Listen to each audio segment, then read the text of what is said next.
الرحيم الحمد لله الذي لا يبلغ مدحته القائل ولا يؤسي نعمه العابدون ولا يؤدي حقه المجتهدون الذي ليس لصفته حد معدود ولا نعت موجود ولا أجل ممدود الذي فطر الخلائق بقدرته ونشر الرياح برحمته ثم الصلاة والسلام على أشرف الأنبياء والمرسلين أبو القاسم مصطفى اللهم صل على محمد وآل محمد وعلى عترته الطيبين الطاهرين المعصومين المظلومين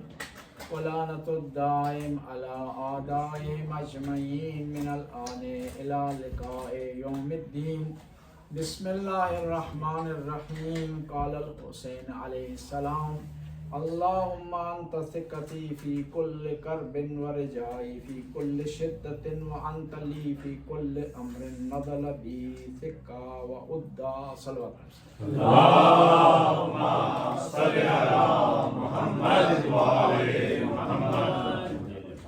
امام حسین علیہ السلام کی جو آخری دعا ہے میدان کربلا میں عاشورہ کے دن، امام فرماتے ہیں کہ خدایا تو ہر مصیبت میں میرا آسرا ہے اور ہر مشکل میں تو میری امید ہے، اور جس مشکل میں پڑ جاؤں تو تجھے ہی پکارتا ہوں۔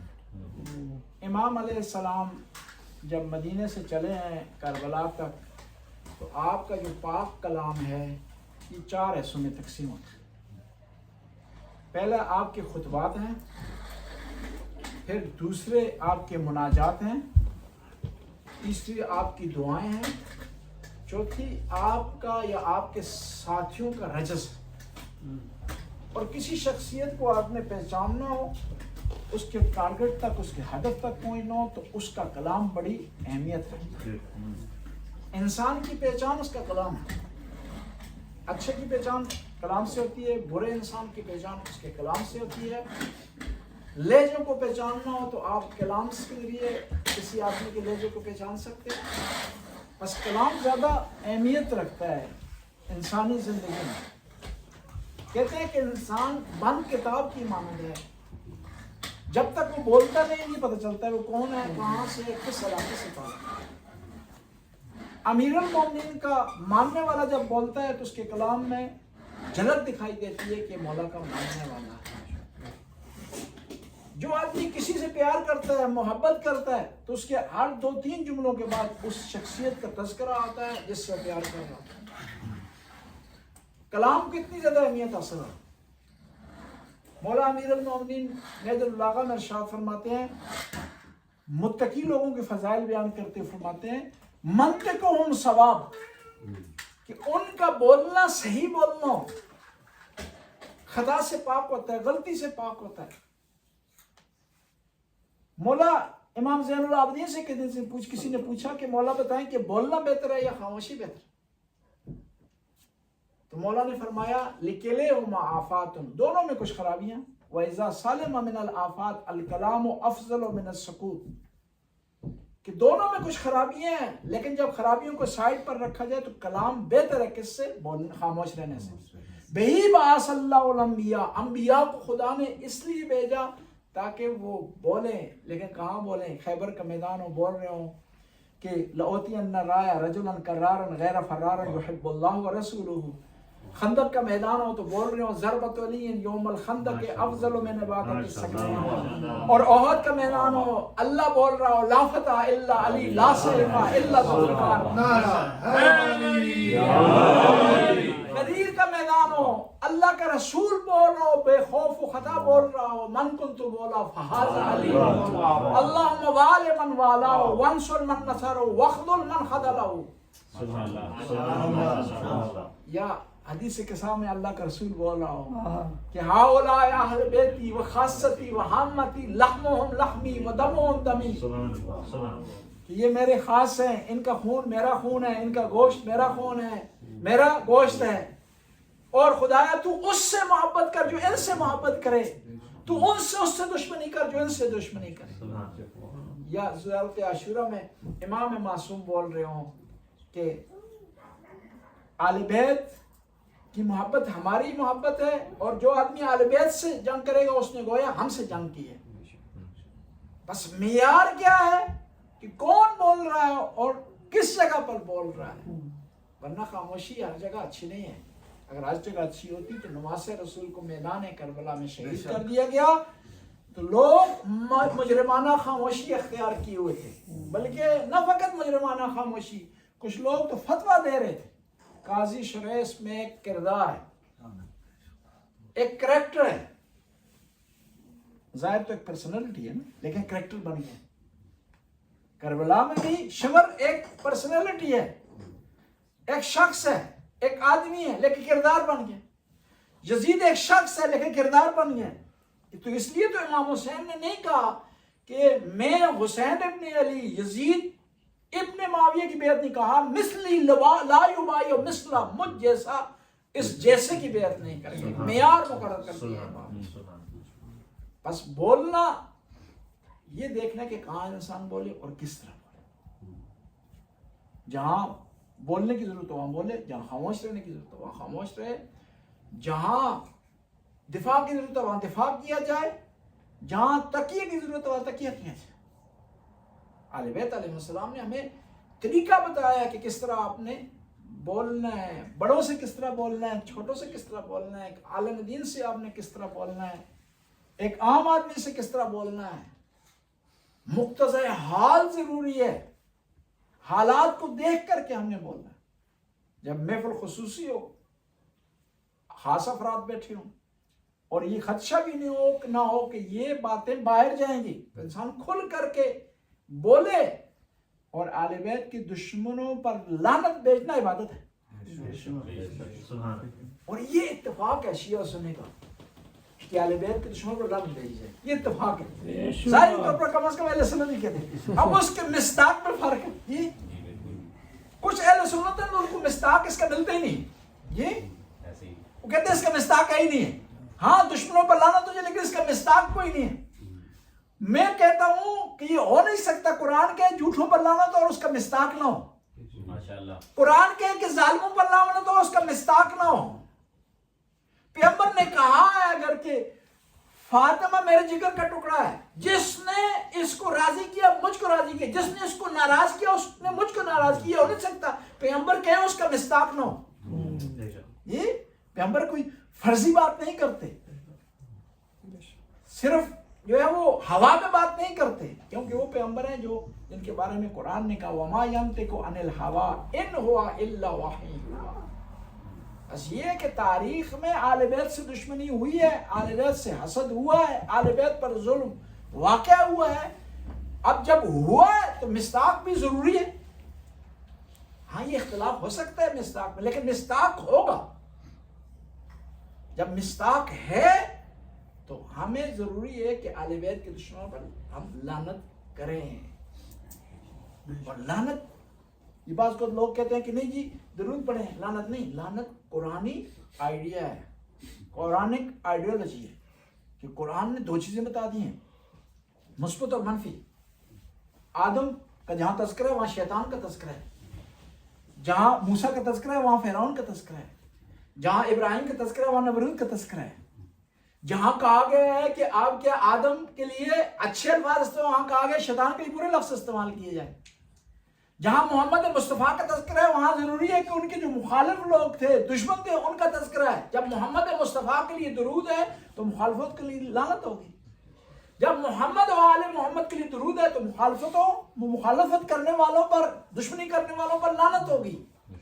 قرآن نے کہہ دیا، واضح کر دیا کہ کوثر کون ہے اور ابتر کون ہے۔ کوثر کے لیے درود ہے، ابتر کے لیے لعنت ہے۔ صلوات پڑھنا۔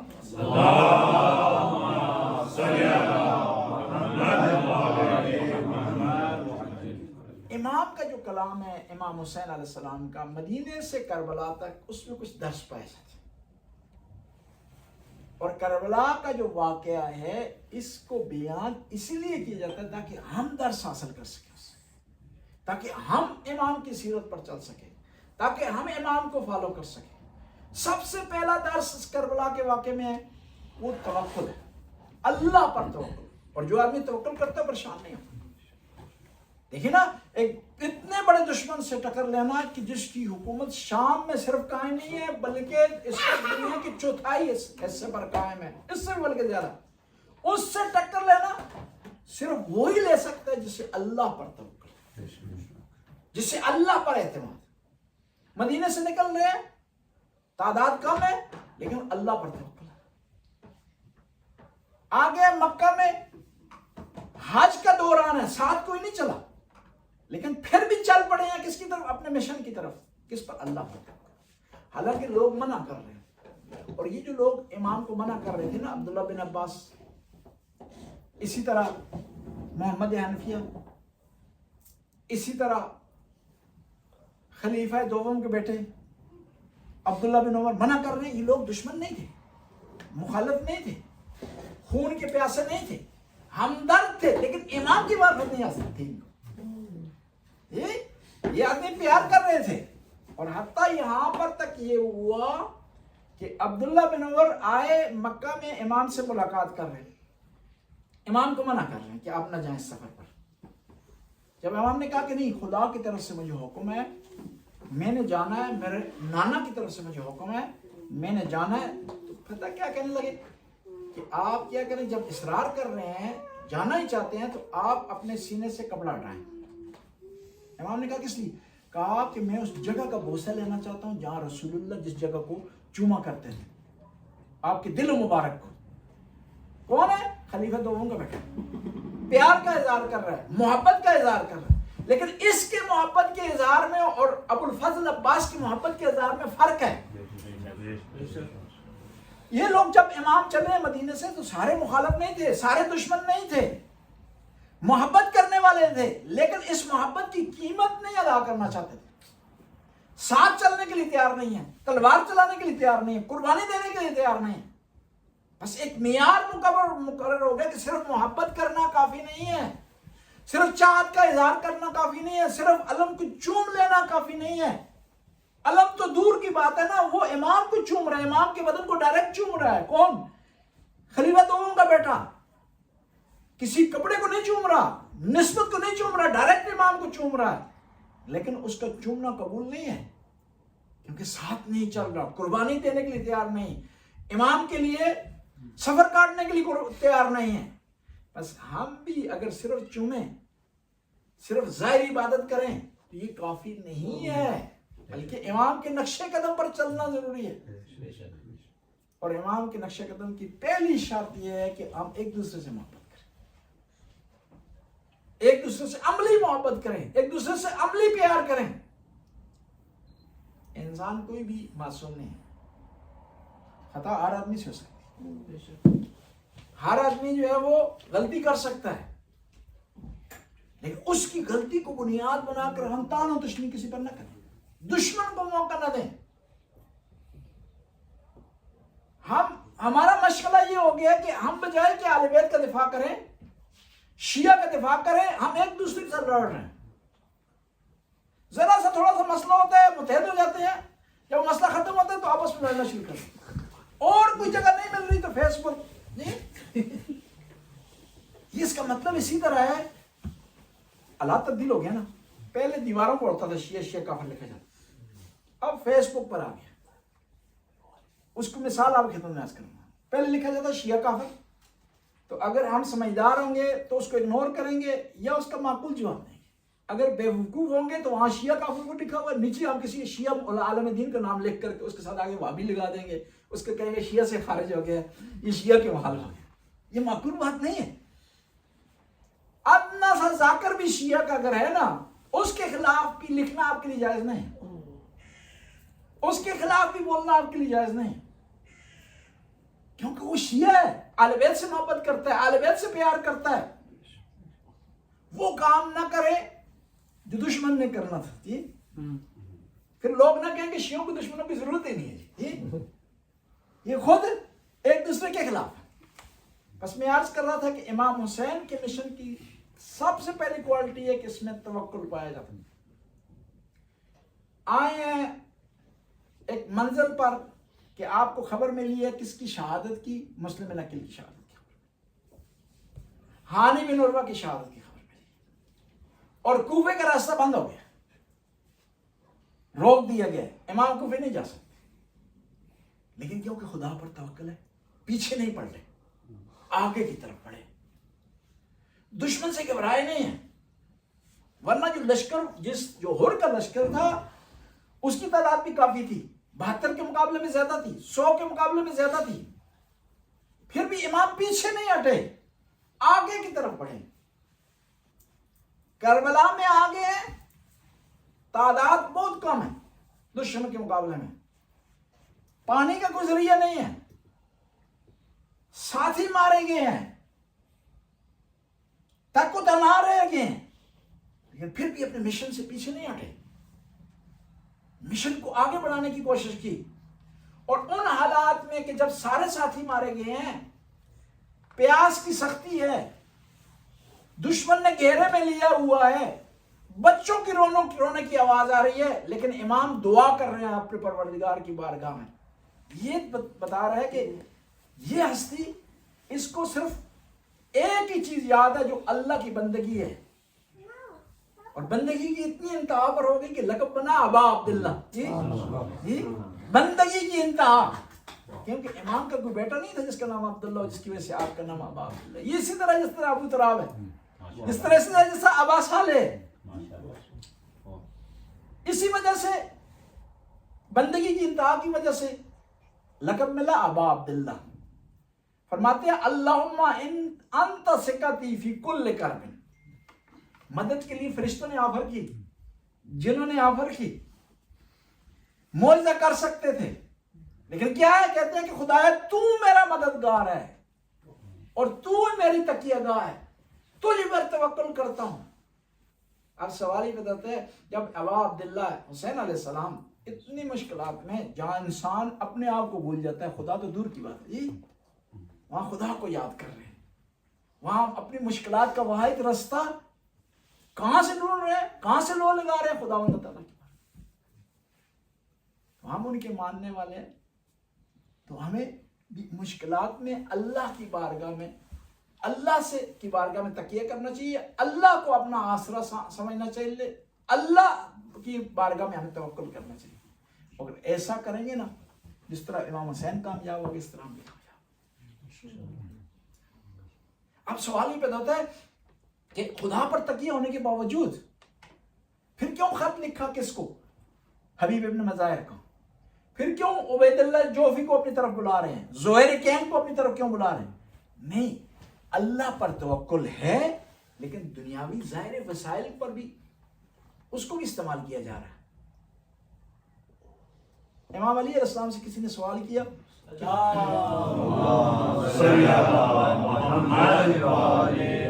خدا پر توکل کیا ہے؟ وہ آدمی جو سامنے والا، وہ آدمی ایک عام آدمی تھا جس کا سروکار اونٹوں سے تھا، وہ ان کی زبان سمجھتا تھا، ان کے حالات سے اسے سمجھایا جا سکتا.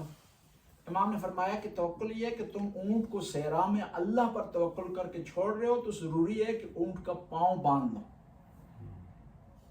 پھر اپنے اختیار، جو آپ کے اختیار میں وسائل ہیں نا، وہ آپ نے بروکار لانے ہیں. اس کے بعد کیا کرنا ہے؟ اللہ پر توکل کرنا ہے. یعنی جو چیزیں خدا نے آپ کے اختیار میں رکھی ہیں، ان کو آپ نے بروکار لانا. محنت آپ نے کرنی ہے، کوشش آپ نے کرنی ہے، اسٹرگل آپ نے کرنی، لیکن ساتھ ضروری ہے اللہ پر توکل. دوسری امام کی جو خصوصیت تھی، وہ اللہ کی رضا پر راضی ہونا. اللہ کی رضا اس میں ہے کہ پیاس کاٹی جائے، راضی ہیں. اللہ کی رضا اس میں ہے کہ بھائی شہید ہو جائے تو راضی ہیں اس پر، گلہ نہیں کر رہے، شکوہ نہیں کر رہے. اور اتنی قربانی دینے کے باوجود بی بی زینب نے کیا کہا جب اپنے بھائی کی لاش پر پہنچے 11 محرم کو؟ تو فرماتی ہیں اللہم تقبل من ھذا القلیل، کہ خدایا ایک قلیل سی عبادت ہماری طرف سے قبول فرما. اور فرمایا ما رائے تو الا جمیلا، ہم نے اپنے پروردگار سے صرف خوبصورتی، اچھائی، بلائی دیکھی. ہم ذرا سا کوئی مشکل پیش آ جاتی ہے کنٹرول سے خارج ہو جاتے ہیں. کچھ دن پہلے کی بات ہے، ایک مومن گھبرایا ہوا آ گیا کہ مولانا صاحب میں گیا ہوں، گاڑی کا ایکسیڈنٹ بھی ہو گیا، بچہ بھی میرا زخمی ہو گیا، بل بھی میرے بہت زیادہ آ گئے ہیں، تھیبان میں مجھے جرمانہ بھی ہو گیا. جی نہیں، کچھ چیزیں جو ہے نا وہ جو ہماری کی ہوئی ہیں خود اور وہ نیچرل کے مطابق ہیں، تو ان پہ ہمیں کسی اور کو بلیم نہیں کرنا چاہیے. آپ تھیبان میں نہ بیٹھو بغیر ٹکٹ کے، جرمانہ نہیں ہوگا. ایک آدمی میرے ساتھ تھیبان میں بیٹھا ہوا تھا، ٹکٹ نہیں لکھا ہوا تھا، وہ آ گیا چیکنگ کرنے والا تھا، یا ابو الفضل عباس بچائی ہوں. امام وہ عراق میں گیا ہوا تھا، تو ایک آدمی غیر قانونی وہاں آتے ہیں پاکستان سے نا، وہ سلپ ہو کر کے وہاں بیٹھ جاتے ہیں، آتے ہیں زیارتی ویزے پر، وہ بیٹھ جاتے ہیں. وہ عراقیوں نے پکڑ لیا اس کو تو جیل میں ڈال دیے. 1 سال کے بعد آیا تو ہم چلو یہ تھوڑا افسوس کرنے کے لیے، تو کہتے نہیں امام موسیٰ کاظم نہیں جیل میں رہے جی. میں 1 سال رہا ہوں، امام موسیٰ کاظم اسی بغداد میں 14 سال رہے. میں نے کہا امام موسیٰ کاظم انلیگل سٹے کی وجہ سے نہیں رہے، امام موسیٰ کاظم ظالم کی ظلموں کی وجہ سے رہے ہیں، حق بات کرنے کی وجہ سے رہے ہیں. اور یہ افسوس ہوتا ہے، مشکلات اپنی طرف سے گڑی ہوئی ہیں، جرمانہ اس کو جوڑ دیتے ہیں اہل بیت سے. خدا کی رضا پر راضی ہونے کا مطلب یہ ہے کہ جو چیز قدرتی آ گئی آپ پر، شیعہ ہونے کی وجہ سے آ گئی ہے، ماشاءاللہ اہل بیت کا ماننے والے ہونے کی وجہ سے آ گئی ہے، تو اس پر آپ صبر کریں. بلکہ خدا نے آپ کو چنا ہے. سبحان اللہ. کسی آدمی نے طنز کی ہے شیعہ ہونے کی وجہ سے نا، فیس بک پر آپ کو برا بھلا جو کہا ہے نا اہل بیت کی وجہ سے، شیعہ ہونے کی وجہ سے، اس پر فخر کریں، اس پر پریشان نہ ہو. سبحان اللہ. کیوں کہ آپ کا شیعہ ہونا پکا ہو گیا اس بات سے. رجسٹر یہ کہتے ہیں نا، رجسٹر شیعہ ہو گیا یہ آدمی، کیونکہ اس نے اہل بیت کے راستے میں مشکل سے. اور شیعہ کسی کو برا بھلا نہیں کہتا، کسی کے خلاف نہیں بولتا، کسی کو گالی نہیں دیتا. اب ہوا ایسا کہ جو کام دشمن نے کیا ہے نا، وہ لوگوں نے ہماری طرف نسبت دی. کہتے ہیں کہ شیعہ گالی دیتے ہیں ہمارے جو بزرگوں کو. 70 سال تک شیعوں نے گالی دی ہے. یہ ممبر رسول جمعہ کا خطبہ شیعوں نے استعمال کیا کسی کے خلاف نہیں، دشمن نے استعمال کیا ہے. اب ہوا ایسا ہے نا، جس طرح ہوتا ہے بعض کا چور بھی شور مچانا شروع کر دیتا ہے جی کہ چور پکڑو جی، چور پکڑو. یہ برا بھلا کہتے ہیں، اصحاب کی توہین کرتے ہیں. میں ہمیشہ کہا کرتا ہوں کہ یہ شیعہ ہو ہی نہیں سکتا جو اصحاب کی توہین کرے. کیوں کہ ہم امام زین العابدین سے بڑھ کر ہیں نہیں.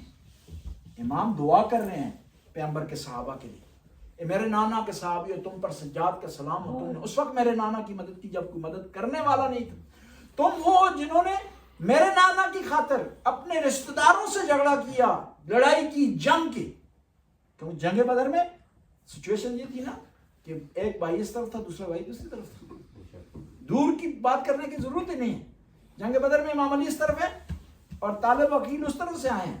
وہ علیحدہ بات ہے کہ ان کو مجبوری سے لایا گیا، لیکن میدان میں آمنے سامنے تو تھے. پیغمبر کے سگے چچا عباس جنگ بدر میں اس طرف سے آئے ہوئے تھے اور قیدی ہو گئے تھے. بس یہ جو دشمن تہمت ہم پہ لگاتا ہے صحابہ کی توہین کی، ہم اس کو دلیل نہ فراہم کریں. جنرلی صحابہ کو برا کہنا اچھی بات نہیں، اور یہ بھی اچھا نہیں ہے کہ سارے صحابہ کو آدمی کہے کہ یہ معصوم ہے جی. صحابہ میں اچھے لوگ بھی برے. ایک دفعہ شیعہ سنی کا مناظرہ ہو رہا تھا. شیعہ کا یہ موقف تھا کہ صحابہ میں اچھے لوگ بھی ہیں، برے لوگ بھی. سنی کا موقف تھا نہیں سارے اچھے. شیعہ نے کہا قرآن میں لکھا ہو، اور وہ دونوں تھے برابر قسم کے آدمی تھے جی، زیادہ معلومات نہیں تھی. تو سنی نے آخر میں کہا کہ چلو ختم کرتے ہیں، آپ کی بات مانتے ہیں، قرآن میں بتاؤ کہاں لکھا. اس نے کہا قرآن میں لکھا اصحاب النار والا اصحاب الجنہ. کچھ صحابہ جنتی ہے، کچھ جہنمی جی. حالانکہ اس کا معنی یہ ہے کہ جنت والے اور جہنم والے. صحابہ میں بہت بڑی عظیم ہستی ہیں. صحابہ میں ایک ہستی ہے جن کا نام ہے حنظلہ غسیل الملائکہ، کہ جن کو ملائکہ نے غسل دیا ہے، جن کے بیٹے جنگ صفین میں امام علی کے ساتھ شہید ہوئے. اور ہوا اس طرح کہ جنگ احد کا اعلان ہوا، شام کے ٹائم پہ پیغمبر کو علم ہوا کہ کل کو جنگ ہونی ہے، دشمن مدینے کی طرف بڑھ رہا۔ صحابہ کرام سے مشورہ کیا کہ مدینے میں یہیں ٹھہر کر کے دشمن کا مقابلہ کیا جائے، باہر جایا جائے۔ اکثریت نے مشورہ دی کہ باہر جایا جائے۔ یہ جب پیغمبر نے اعلان کیا تو حنظلہ کی شادی ہوئی تھی، حنظلہ کی شادی ہوئی تھی، رات گزارنے کے بعد صبح کو پیغمبر کے اعلان کے مطابق نکل آئے ہیں۔ یہ ہماری آنکھوں کا تارا ہیں جی، عظیم ہستی ہیں، یہ صحابی ہیں۔ اب شہادت نصیب ہوئی تو صحابہ کرام اللہ کے رسول کی بارگاہ میں حاضر ہوئے، کہا یا رسول اللہ انہوں نے شادی کی رات گزاری ہے، شہید کی وجہ سے، شہادت کی وجہ سے، شہید ہونے کی وجہ سے ان کے لیے غسل نہیں ہے، لیکن انہوں نے رات گزاری ہے، ممکن ہے ان پر غسل ہو، جنابت واجب ہو، تو کیا فرماتے ہیں ہم ان کو غسل دیں یا نہ دیں؟ اللہ کے رسول نے ارشاد فرمایا کہ میں اللہ کے سچے رسول صادق امین رسول نے ارشاد فرمایا میں نے اپنی آنکھوں سے دیکھا ہے کہ ملائکہ نے حنظلہ کو غسل دیا ہے۔ ایسی مستی ہیں کون ہے یہ؟ اویس سے کرنی ہے صحابہ کرام نے۔ بلند مرتبہ فرمایا، اتنا بلند مرتبہ ملا کہ پیغمبر نے فرمایا کہ میں خوشبو کا احساس کر رہا ہوں، مجھے اس کی خوشبو آ رہی ہے۔ عمار یاسر ہیں وہ عظیم ہستی کہ جن کی والدہ اسلام کی پہلی شہید ہے، جن کی والد شہید ہے۔ صحابہ کرام کتنا بڑا مقام ہے۔ بس یہ کہنا بھی صحیح نہیں ہے کہ سارے صحابہ غلط ہیں، اور یہ کہنا بھی صحیح نہیں ہے کہ سارے صحابہ جو ہے وہ جنتی ہیں، یا سارے صحابہ محفوظ ہیں، یا سارے صحابہ جو ہے وہ معصوم ہیں۔ ان میں اچھے لوگ بھی تھے، اچھے لوگوں کا رسپیکٹ ہے، احترام ہے۔ وہ ایک شاعر نے بڑا پیارے انداز میں کہا نا، ایک مقرر تھے خطیب بیان کا کیا کرتے تھے، نے کہا صحابہ زمین پہ ہوں تو جو ہے میناریں ہیں، آسمان پہ ہوں تو فلک کے تارے ہیں، اگر محب آل محمد ہیں تو ہمارے ہیں ورنہ تمہارے ہیں۔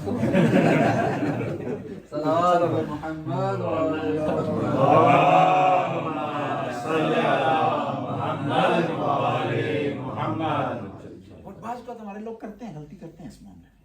ایک خاتون کا فون آیا، اس نے کہا کہ مجھے 2 صفحوں کے بعد اگر علم ہونا وہاں صحابہ لکھا ہوا لفظ تو میں یہیں سے قرآن کو پڑھنا چھوڑ دیتی ہوں، کسی اور صفحے پر چل جاتی ہوں۔ حالانکہ قرآن میں صحابہ کا نام نہیں ہے، صحابہ کا لفظ آیا ہی نہیں۔ یہ صحاب النار، اصحاب الجنہ ہے، یا صاحب ہے، یہ لفظ استعمال ہوئے ہیں، اور اس سے ضروری نہیں کہ مراد صحابہ ہوں۔ اگر ہوں بھی تو یہ کیا تو بنتا ہے کہ انسان دیکھے کہ اگلے صفحے پر جو ہے وہ کسی صحابی کا نام آیا ہوا تو یہیں سے پڑھنا چھوڑ دے۔ تو قرآن تو مجموعہ ہے، اس میں شیطان کا نام بھی ہے جی، نمرود کا نام بھی ہے جی، فرعون کا نام بھی ہے، اس میں تو اچھے برے کردار ہیں۔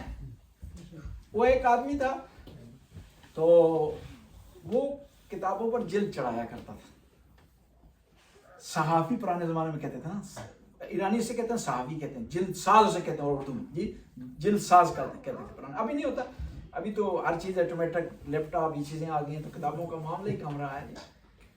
تو وہ جو کتاب اس کے پاس لے جاتے تھے جلد چڑھانے کے لیے تو وہ اس کو پڑھتا تھا، ساتھ وہ نقاد بھی تھا، ہوتے ہیں پرانے زمانے میں پڑھے لکھے لوگ ہوتے تھے نا، ساتھ ایکسٹرا کام بھی کر لیتے تھے معلومات کے لیے۔ تو وہ کیا کرتا تھا، جلد چڑھانے کے ساتھ ساتھ اس کو پڑھتا تھا کتاب میں، جو اس میں غلطیاں اس کو ٹھیک بھی کر دیتا۔ اب قرآن اس کے پاس لے جایا گیا تو اب اس کو کہا گیا کہ اس کو نہیں چھیڑنا۔ کچھ لوگ ہوتے ہیں ان کو بیماری ہوتی ہے، ان کو جتنا بھی کہیں وہ باز نہیں آتا جی، وہ کیا ہوتے ہیں ترک عادت مجھب مرض است، فارسی میں کہتے ہیں نا عادت نہیں چھوٹتی۔ اب اس کو کہا قرآن کو نہیں چھیڑنا بھائی، یہ پاک سالم صحیح مکمل کتاب ہے، اسی کو صرف جلد آپ نے چڑھانی ہے، اس پہ اور کام نہیں کرنا۔ دیکھو عادت کا تھا، اس پہ مشکل تھی، اس کی عادت چھوڑ نہیں سکتا۔ قرآن میں دیکھا فرعون کا نام لکھا، اس نے استغفر اللہ، قرآن اتنی پاک مقدس، وضو کے بغیر چھو بھی نہیں سکتے، اس میں فرعون کا نام اس نے کہا مٹا دیا، مٹانے کے بعد پہلے کا نام لکھ دیا وہاں جی، یہاں پہ مٹا تھا۔ پھر آگے دیکھا نمرود کا نام لکھا ہوا جی، نمرود کا نام لکھا ہوا، اس نے کہا پاک مقدس کتاب، خدا کی نافرمانی کرنے والا، اس کا نام یہاں پر تھا بھی دوسرے مکتب سے تھا، ہمارے مکتب سے نہیں تھا، ورنہ کوئی اور غلطی کر بیٹھتا ہوں. جی اس نے کیا کیا, وہاں پر نمرود کا نام اٹھا کر دوسرے کا نام لکھا. اب پھر آگے بڑھا, دیکھا وہ شیطان کا لکھا ہوا نام, پاک مقدس کتاب, شیطان ملعون رجیم لعنتی دھتکارا ہوا, اس پاک کتاب میں اس کا نام, اس نے وہاں سے اٹھا کے تیسرے کا نام. یعنی بعض اوقات لوگ جو ہے وہ ایسے ہوتے ہیں اپنی طرف سے اچھائی کرنے کی کوشش کرتے ہیں لیکن برائی کر بیٹھتے ہیں. اس لیے کہتے ہیں نا, دوست بھی کیا ہونا چاہیے, عقل مند ہونا چاہیے, سمجھدار ہونا چاہیے.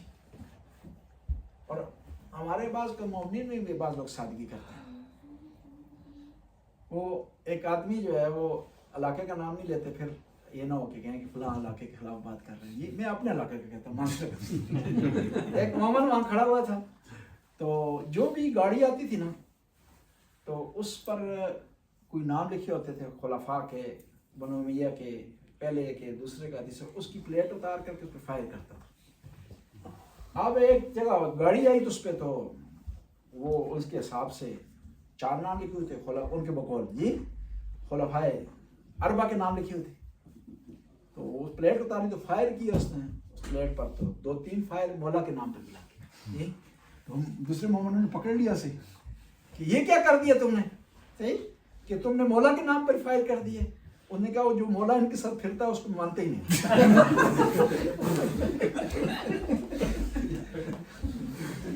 تو پاکستان میں ایک عالم دین نے شادی کر لی نا کسی غلط عورت سے, عالم دین کا نام نہیں لیتے, اچھی بات نہیں, کسی غلط عورت سے شادی کر لی. تو اب 2 آدمی تھے, ایک اس کا حامی تھا, ایک مخالف تھا. حامی ایک ایسے صوبے سے تھا جو اچھے مزاج کے لوگ ہیں, نرم مزاج کے لوگ. جو مخالف تھا وہ سخت مزاج کے صوبے سے اس کا تعلق تھا, جو مخالف تھا. تو اب اس نے کہا کہ تم اس عالم دین کے کیوں مخالف ہو؟ کہا کہ اس نے شادی کی ہے. اس نے کہا تو پیغمبر نے بھی تو فلاں عورت سے شادی کی. اس نے کہا پیغمبر نے نعوذ باللہ کون سا اچھا کام کیا تھا. یعنی بعض کا کتنے لوگ اپنی ضد میں اڑ جاتے ہیں, اپنی بات کو ثابت کرنے کے لیے بعض اوقات معصوم ہستی کا بھی خیال نہیں کرتے. انسان کو درمیانہ ہونا چاہیے, نہ آپ سے باہر ہو زیادہ اور نہ ہی زیادہ سست ہو. لیکن خوارج کیوں بنے؟ وہ کوئی شراب خور تھے نہیں, وہ غلط کام کرنے والے تھے ظاہری طور پر نہیں, لیکن کیوں غلط ہو گئی؟ امام معصوم کی مخالفت کی. مدعی سست اور گواہ چست بن گئے. المتقدم لهم مارک والمتاخر عنهم ذائق واللازم لهم لاحق. کامیاب کون ہے؟ وہ بھی کامیاب نہیں جو اہل بیت سے زیادہ پڑھ گئے آگے. وہ اپنے آپ کو زیادہ سمجھنے لگے, یہ سمجھے کہ میں نعوذ باللہ اہل بیت سے بھی آگے بہتر سمجھتا ہوں. وہ صحیح نہیں ہے, اور وہ بھی صحیح نہیں جو اہل بیت کو نہ مانے. کون ہے جو کہتا ہے کہ آپ سوال کریں گے شیعوں میں تو کوئی نہیں ہو سکتا جو کہے کہ میں زیادہ سمجھتا ہوں. ہاں ہیں وہ لوگ جو غالی ہیں, وہ لوگ کرتے ہیں, وہ یہی کہہ رہے ہیں نا. امام علی نے کہا میں امام ہوں, وہ کہہ رہے نہیں اللہ زیادہ سمجھ رہے ہیں نا, کوشش کر رہے ہیں اپنے. اور یہ بھی یاد رکھیں اہل بیت کے ہاں ناسبی کی معافی کی گنجائش ہے, غالی کی معافی کی گنجائش نہیں. امام معصوم امام جعفر صادق علیہ السلام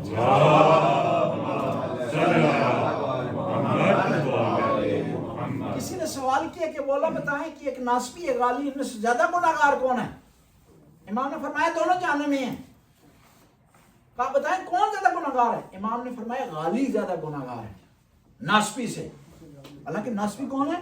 غالی دشمن نہیں ہے, وہ دشمن نہیں ہے, لیکن ایسا دوست ہے جو سمجھ رہا ہے کہ میں زیادہ سمجھتا ہوں. کہا کیوں؟ کہا یہ شرک کر رہا ہے غالی. ناسبی شرک نہیں کر رہا ہے, ہم سے دشمنی کرتا ہے, اور ہم اپنی دشمنی برداشت کر سکتے ہیں لیکن خدا کی دشمنی برداشت نہیں کر سکتے. اور وہ لوگ جو کہ ابھی نماز میں نئی چیزیں ایڈ کرتے ہیں, تشہد کی اضافہ کرتے ہیں, وہ انہی لوگوں میں سے ہیں. امام علی نے نہیں پڑھی, امام جعفر صادق نے نہیں پڑھی, یہ کہہ رہے ہیں کہ نہیں ہم پڑھیں گے. مولا کا نام جو ہے نماز میں, اہل بیت کا نام ضروری ہے نماز میں, لیکن اس طرح پڑھنا ہے جس طرح مولا کی طرف سے حکم ہے. درود کی صورت میں پڑھنا ہے. نماز ایک معین و مشخص عبادت ہے جس میں اضافہ نہیں کر سکتے, کمی نہیں کر سکتے, تبدیلی نہیں لا سکتے آپ. دیکھیں اللہ اکبر ہے، مالک اکبر نہیں کہہ سکتے، رحمان اکبر نہیں کہہ سکتے، رحیم حالانکہ اسی ہستی کے نام ہے، لیکن اس نے آرڈر دیا کہ اللہ کا لفظ آپ نے یہاں استعمال کریں۔ اور پھر دیکھیں نا، ہر اچھی چیز ضروری ہے نماز میں۔ یہ برادران اہل سنت نماز پڑھتے ہیں تراویح، نماز پڑھنا تو برا کام ہے نہیں، رمضان میں برا کام ہے نہیں۔ ہم کیوں نہیں پڑھتے؟ کیونکہ پیغمبر نے منع کر دیا۔ معیار عبادت کا پیغمبر کا حکم ہے، اور پیغمبر کا حکم بھی نہیں ہے، خدا کا حکم ہے، پیغمبر پہنچانے والے ہیں۔ پیغمبر خود بھی اپنے دل سے طرف سے کچھ چیز کا اضافہ نہیں کرتے، جو بھی حکم ہوتا ہے خدا کی طرف سے بھیجتے۔ بس ہم نے اس وقت ہم کامیاب ہوں گے کہ جب ہم آل بیت کو 100% فالو کریں۔ میدان کربلا ہے، دیکھیں نا، دشمن نے گھیرے میں لیا ہوا، لیکن ایک بھی آپ آدمی نہیں بتائیں گے جس نے بغیر اجازت کے حملہ کیا ہو دشمن پر، ایک مورد آپ بتائیں۔ حالانکہ جو آدمی تنگ ہوتا ہے نا، 3 دن سے پیاسا ہوتا ہے، 10 دن سے دشمن کے گھیرے میں ہوتا ہے، اسے ہوتا ہے کہ کہیں سے موقع ملے حملہ کروں میں، تنگ ہو گیا ہوں میں اس سچویشن سے۔ لیکن ایک موقع بھی آپ نہیں دیکھیں گے کربلا میں، کوئی ایک شخص بھی نہیں جو بغیر اجازت کے میدان میں داخل ہوا۔ آتے تھے اجازت، ہمیں بتا رہے ہیں، ہمیں سکھا رہے ہیں، اس ٹینشن کی حالت میں بھی وہ امام سے اجازت لے رہے ہیں، تو ہم ان کے ماننے والے کیسے ہو سکتے، کیسا قدم اٹھائیں جو امام کی مرضی کے خلاف ہو، امام کی چاہت کے خلاف ہو۔ اور کربلا میں ایک اور جو خصوصیت پائی جاتی ہے وہ یہ ہے کہ اپنے فریضے پر عمل کر، نتیجے کو نہیں دیکھ۔ ظاہری طور پر امام کے سامنے تھا نتیجہ، جیتنے کی کوئی پوزیشن نہیں تھی، بچ جانے کی کوئی پوزیشن نہیں تھی، لیکن پھر بھی امام اپنے فریضے پر عمل کر رہے ہیں۔ تعداد کو نہیں دیکھ رہے، فورسز کو نہیں دیکھ رہے، اپنے سامان جنگی کو نہیں دیکھ رہے، نتائج کی طرف نہیں دیکھ رہے کہ نتیجہ اس کا کیا ہوگا۔ کیا کر رہے ہیں؟ اپنے فریضے پر عمل کر رہے ہیں۔ ہمیں بتا رہے ہیں کہ جب دیکھیں ہمارا فریضہ ہو، یہ نہ دیکھیں کہ آپ کے ساتھ چلنے والے کتنے لوگ ہیں، 2 ہیں، 4 ہیں، 10۔ حق کی بات ہے نا، یہ نہ دیکھیں کہ مجمع سارا جو ہے میری بات کے مخالف ہے۔ دیکھنا یہ ہے کہ بات کیا ہے، حق کی بات ہے تو اس پہ ڈٹ جائیں، اس پہ قائم دائم رہیں، اس کو فالو کرنے کی کوشش کریں۔ افراد پر حق کو نہ پرکھیں، کثرت پر نہ پرکھیں۔ جنگ صفین میں ایک شخص آیا، جنگ جمل میں ایک شخص آیا مولا کے پاس، آ کر کہنے لگا کہ مولا، میں دیکھ رہا ہوں اس طرف نبی کی زوجہ ہے، نبی کے صحابی ہیں طلحہ اور زبیر، اس طرف آپ ہیں، مجھے سمجھ نہیں آ رہی کہ حق کس طرف ہے۔ بعض کا انسان اس کنفیوژن کا شکار ہو جاتا ہے نا، حق کو واضح دیکھنے کے باوجود بھی سمجھ نہیں آ رہا۔ امام نے فرمایا کہ حق کو افراد پر نہ پرکھو، بلکہ حق کو سمجھو، افراد کو حق پر پرکھو۔ انظر ما قال لا تنظر من قال۔ مولا امیر المومنین فرماتے ہیں کہ دیکھو کہ کیا بات کی جا رہی ہے، یہ نہ دیکھو کہ کون کہہ رہا ہے۔ اور جو آخری چیز آپ خدمت بیان کرنا چاہتا ہوں، واقعہ کربلا میں جو درس ملتا ہے وہ آزاد ہونا ہے۔ امام حسین علیہ السلام اتنی سختیوں کے باوجود ایک نعرہ امام نے دیا، ہیہات من الذلہ، کہ ذلت قبول نہیں ہے۔ بعض کو لوگ کہتے ہیں نا کہ ہمیں یہ سہولتیں مل جائیں، یہ مال جائے، اتنا پیسے مل جائیں، عزت رہے یا نہ رہے، ایسا نہیں۔ عزت زیادہ قیمتی ہے، عزت زیادہ امپورٹنٹ ہے۔ اور پھر آپ کی خدمت میں عرض کروں کہ امام کے سامنے نا واقعہ کربلا میں 2 چیزیں تھیں، 2 آپشن تھے امام کے پاس، تو آپ نے یہ دیکھنا کہ امام نے کس آپشن کو اپنایا ہے۔ امام یا اسلام کو بچاتے یا علی اکبر کو بچاتے، یا اسلام کو بچاتے یا قاسم کو بچاتے، یا اسلام کو بچاتے یا غازی عباس کو بچاتے۔ امام نے کیا کیا؟ اسلام کو بچایا، علی اکبر کو قربان کر دیا، اسلام کو بچایا، قاسم کو قربان کر دیا، اسلام کو بچایا، ابو الفضل کو قربان کر دیا۔ اور آخر میں جب دیکھا نا اسلام پھر بھی نہیں بچ رہا، تو امام نے کیا کہا؟ ان کان دین محمد لم یستقم الا بقتلی یا سیوف خودینی، کہ میرے نانا کا دین میری شہادت کے بغیر نہیں بچتا، تو آؤ تلواروں مجھ پر ٹوٹ پڑو۔ امام حسین علیہ السلام واقعہ کربلا میں امام نے سب کچھ قربان کر دیا اسلام پر، ہمیں بتانے کے لیے کہ اسلام کتنا قیمتی ہے، یہ نماز، یہ روزہ، یہ حج، اس کے لیے کتنی قیمت ادا کی ہے امام حسین علیہ السلام۔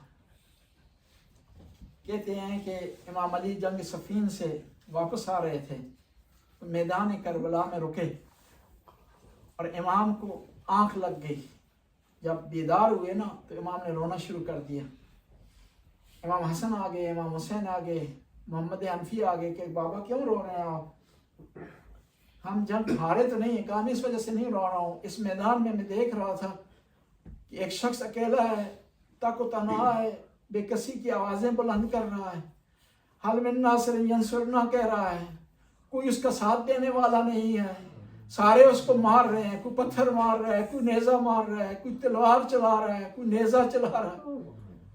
جب میں قریب ہوا تو میں نے دیکھا کہ میرا حسین بیٹا ہے، تک و تنہا ہے اس میدان میں، تو اس لیے میں نے رونا شروع کر دیا۔ ابا عبداللہ الحسین، تو نے صبر کرنا ہے، تجھ پر یہ مشکل آئے گی۔ امام نے جب اپنے ساتھی قربان کر دیے، اپنے بیٹے قربان کر دیے، جب باری آئی نا ابوالفضل عباس کی اور اجازت نہیں مل رہی تھی، بی بی سکینہ روتی ہوئی ابوالفضل عباس کے پاس آئی اور کہا چچا کہ اسی طرح ہو سکے تو بچوں کے لیے پانی لے آئیں، دیکھیں ان کی زبانیں خشک ہو گئی ہیں، ان کے ہونٹ خشک ہو رہے، پیاس سے یہ رو رہے ہیں۔ تو ابوالفضل عباس نے کہا سکینہ بیٹا اپنے بابا سے اجازت لے کر دے دے، میں جانے کے لیے تیار ہوں۔ کہتے ہیں اجازت کے لیے چلے ہیں، آگے ہے سکینہ، پیچھے ہے بچے، آخر میں ابوالفضل عباس سر جھکائے ہوئے چل رہے ہیں، مولا حسین کی خدمت میں آئے ہیں، آ کر خاموشی سے کھڑے ہو گئے ہیں کہ کہیں مولا یہ نہ کہیں کہ ابوالفضل بہانہ بنا رہا ہے، سکینہ کو بہانے سے لایا ہے، بغیر اجازت کے جنگ کرنا چاہتا ہے، میں بار بار اسے منع کر رہا ہوں لیکن پھر بار بار ہی آ رہا ہے اجازت لینے کے لیے۔ سکینہ نے کہا بابا دیکھ رہے بچے پیاس سے رو رہے ہیں، ان کی آوازیں بلند ہو رہی ہیں، آپ چچا کو اجازت دیں۔ اب اجازت ملی نہ سکینہ کو، چچا نے مشکیزہ لیا، اب روانہ ہوئے نہر فرات کی طرف۔ بچوں کی نگاہ علم عباس پر تھی اور نہر کے قریب جب علم جھکانا تو سکینہ نے بچوں سے کہا بچوں نہ گھبرانا، میرا چچا بھی اتر گیا نہر فرات پر، اب پانی بھر رہا ہے، تھوڑی دیر پانی لے آئے گا۔ اور ابوالفضل عباس نے چلو میں پانی لیا، مومنین اکرام، جو شخص بھی چلو میں پانی لیتا ہے اس کو چہرہ اپنا دکھائی دیتا ہے۔ ابوالفضل عباس کو اپنا چہرہ نہیں دکھائی دیا، ابوالفضل عباس کو سکینہ دکھائی دی، حسین کے ننھے ننھے بچے دکھائی دیے جو خالی کوزے ہاتھوں میں لیے ہوئے اللہ تش کی آوازیں بلند کر رہے ہیں۔ پانی کو پھینکنے کے بعد مشکیزہ برا خیام کی طرف روانہ ہوئے، مشکیزہ دائیں بازو میں تھا، ظالموں نے دائیں بازو کو قلم کیا، مشکیزہ بائیں بازو میں لیا، بایاں بازو جب قلم ہوا نا مشکیزے کو دانتوں میں لیا، دعا کے لیے ہونٹ لے اور کہا خدایا مجھے معاف کرنا، دعا کے لیے ہاتھ اٹھنے چاہیے، میرے ہاتھ نہیں ہے جو دعا کے لیے میں بلند کر سکوں، خدایا دعا میری ہے کسی طرح یہ پانی خیام تک پہنچ جائے۔ صدائے آسمانی آئی، ابوالفضل عباس یہ دعا کی قبولیت کا وقت نہیں ہے، یہ امتحان کا وقت ہے، لیکن ہم تجھے باب الحوائج بنا دیتے، جو بھی تیرا واسطہ دے کر دعا مانگے گا اس کی دعا قبول ہوگی۔ اب ابوالفضل آگے بڑھے ہیں، ایک ظالم نے ایک ایسا گرز مارا کہ عباس مجبور ہو گئے کہ گھوڑے کی گردن کی طرف جھک جائے۔ مومنین اکرام، جو سوار گرنا چاہتا ہے نا، گرنے پر آتا ہے نا، وہ اپنی بائیں گھوڑے کی گردن میں ڈالتا ہے، لیکن ابوالفضل کی بائیں نہیں تھی، اب گھوڑے سے گرے، معلوم نہیں کس چیز کا سہارا لیا، زمین پر آئے، امام حسین دوڑتے ہوئے پہنچے، کہتے ہیں 2-3 دفعہ گرے، زانو بزانو بلاش برادر رسید، روایت میں آتا ہے گرے کونیوں کے بل بھائی کی لاش پر پہنچے، لاش کے سر کو اپنی گود میں لیا، کہا ابوالفضل کوئی آرزو ہو؟ کہا میری آرزو یہ کہ میری آنکھوں سے تیر نکالے جائیں تاکہ میں آپ کی زیارت کر سکوں۔ کہا اور کوئی تمنا؟ کہا میری لاش کو خیام میں نہ لے جائیں کیونکہ میں نے سکینہ سے وعدہ کیا تھا کہ میں پانی لاؤں گا۔ جب خیام میں جب خبر پہنچی نا بی بی زینب کے پاس، تمام بیویوں کو اکٹھا کیا، اکٹھا کرنے کے بعد کہنے لگی بیویوں جب تم مدینہ سے چلی تھی نا تم گھبرا رہی تھی تو میں نے کہا تھا بیویوں نہ گھبرانا، میرا ابوالفضل میرے ساتھ ہے، میں تمہارے پردوں کی ضامن ہوں، بیویوں میں اس وعدے سے دستبردار ہوتی ہوں، میرا ابوالفضل نہیں رہا۔ جب وصیت تھی نا لاش کو امام خیام میں نہیں لے جا سکتے تھے کیونکہ وعدہ کر چکے تھے ابوالفضل سے، جب بغیر لاش کے آئے نا خیمے کی طرح، سکینہ آگے بڑھی، کہا یا بتا حلقہ بے امی العباس علم، بابا جان چچا جان کی کوئی خبر ہے؟ قد وعدنی بالماء، چچا نے وعدہ کیا تھا پانی لائیں گے۔ اللہ لعنت اللہ قوم الظالمین فسیعلم الذین منقلب ینقلبون۔ ماتم حسین جاؤ حسین فاتحہ پڑھ لیں۔